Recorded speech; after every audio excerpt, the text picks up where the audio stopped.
Everybody, Jason Burmis here, and this one's breaking, and I think it's extremely important because it shows how spycraft is very, very real.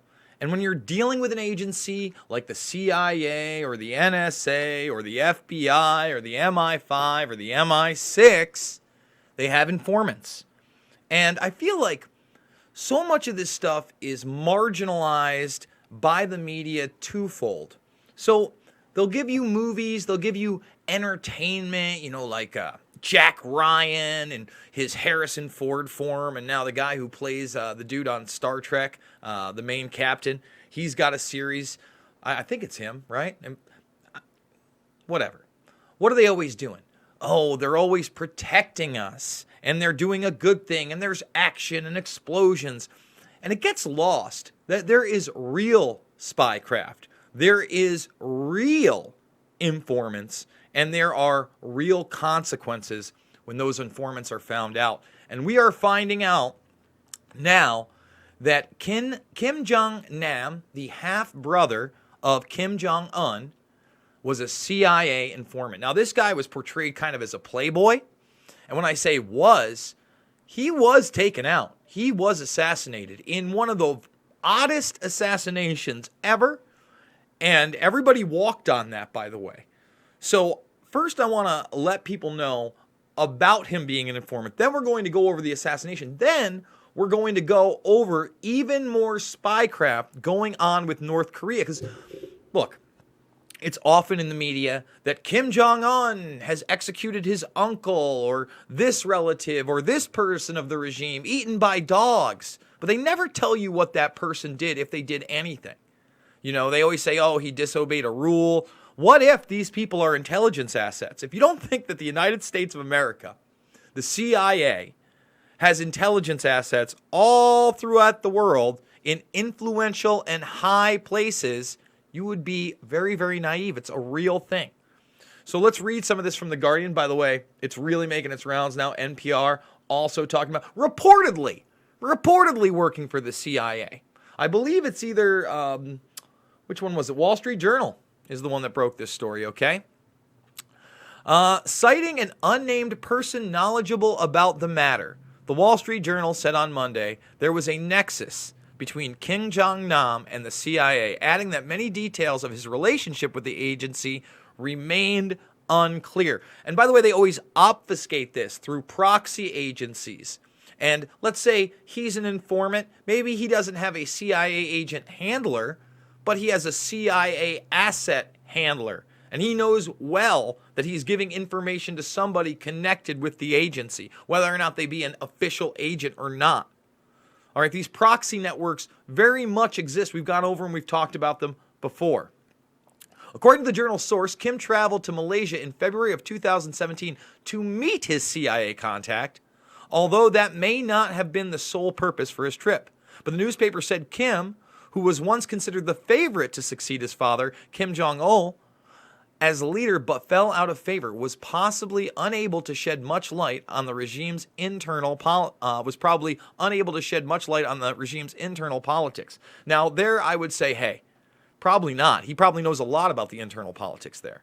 Several former U.S. officials said the half-brother who lived outside of North Korea for many years and had no known power in Pyongyang was unlikely to be able to provide details of the secretive country's inner workings. I disagree with that. I would think that he knew a lot about the infrastructure there. His father, Kim Jong-il, ruled for a very, very, very long time.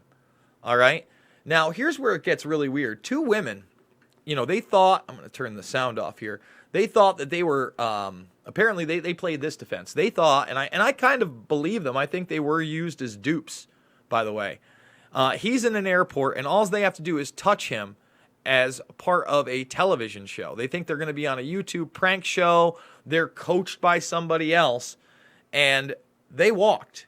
They literally hit him with the nerve agent, just touch him, walk away. It happens instantly, and he did not survive.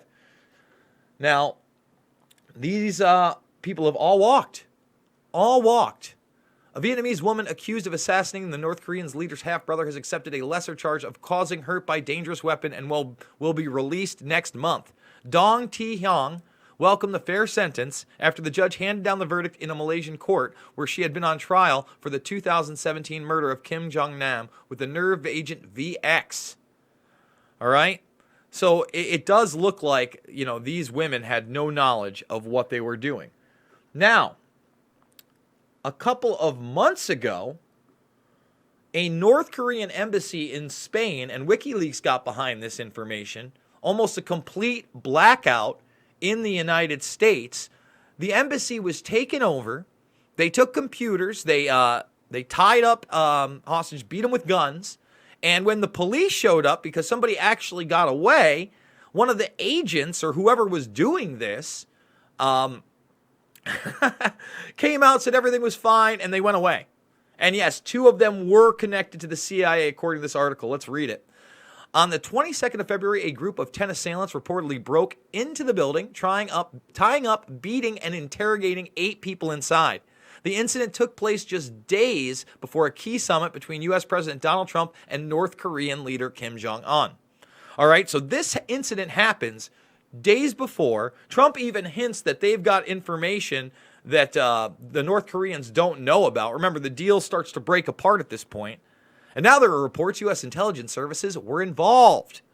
With the U.S. and North Korea striving to improve relations after nearly 70 years of hostility, such allegations could be explosive.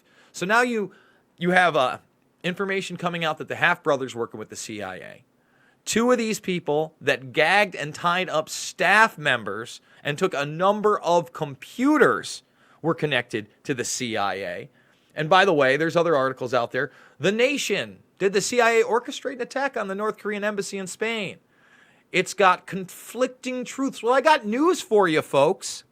Every time we have our intelligence agencies involved in something like this, there are conflicting truths. Look at what happened in Duma, all the conflicting truths that are out there. But I got news for you. There's only one truth. There's only one. You can spin it any way you like. You can lie about it if you want. You can write articles like that with deceptive headlines. But if you don't think that U.S. intelligence was absolutely 110% involved in that raid, like this guy, Jack Murphy, you're joke sauce.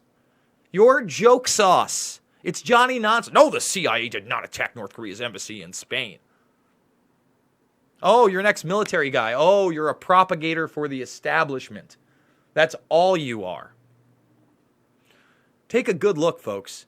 And look, we like to blame everything on a regime that we know really almost nothing about. And I'm not saying that I want to live in North Korea or they have more freedom than us or I like their society. That's not what I'm saying at all. But how are we ever going to bridge the gap of real peace? Remember, South Korea and the United States, they're this tight. We're talking about military bases, Samsung. In fact, many people in the Asian region, Asians, want to be there because it is so prosperous. It is a first world nation, South Korea. There's no reason that North Korea couldn't be as prosperous if we found a way to work together. And I sincerely think this president wants to do that. I think he's tried to do that. However, I think when you have an intelligence apparatus with Mike Pompeo, John Bolton, Gina Haspel, that's very difficult. And those are the people that are supposed to be on your side. And maybe he's just being naive. I know he's playing 4D chess, 65D chess. No, he's not. Unfortunately, we have the same intelligence community sabotaging much of what's really going right. All right? Believe me, Kim Jong-un, he does not want to be at war with the United States. Let's not forget the Korean War is us. We split that country apart. All right? That's the reality of the situation. Most people won't even acknowledge that. So here we go. Once again, we got more spycraft. We've got the half-brother of Kim Jong-un who was assassinated by a prank YouTube show, obviously an intelligence operation, using unknowing patsies that are not going to serve prison time. They're going to be let off. They're going to be released. They've already, again, this happened in, I believe, 2017. So they've already been behind bars for quite some time. And now we have yet another CIA connection, like I've talked about, with this embassy raid.